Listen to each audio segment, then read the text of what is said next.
أهلا بيكم يا أحلى متابعين، منورين القناة كالعادة. ولو لسه ما عملتوش لايك واشتراك ياريت تدعموني علشان يوصل لكم كل جديد. ويلا نبدأ. مسلسل إيكوز بياخدنا لعالم مليان أسرار وعلاقات معقدة بين توأم شبه بعض لدرجة إن محدش يقدر يفرق بينهم.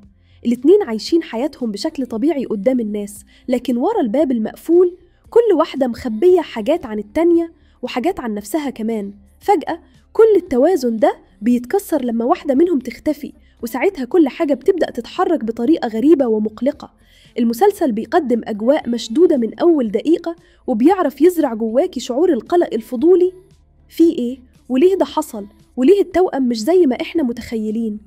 كل حلقة بتفتح باب جديد، وكل باب بيودي لتوقعات مختلفة تماماً عن اللي في بالك.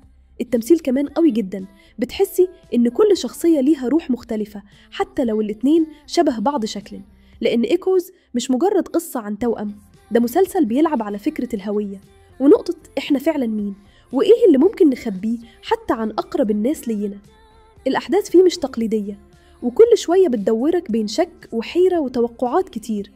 ولو بتحبي المسلسلات اللي فيها غموض نفسي وتلاعب بالأحداث ومفاجآت على الهادئ، يبقى المسلسل ده هيعجبك جدا. تقييمي 9/10، قصة ممتعة ومترابطة، تمثيل ممتاز، وإيقاع يشدك من أول حلقة لحد آخرها. المسلسل ده من الأعمال القصيرة، من 7 حلقات بس، ومن النوع اللي تخلصيه في جلسة واحدة، ومعروف عند محبين التشويق والغموض. بس بصراحة أنا شايفة إنه يستاهل يتعرف أكتر من كده.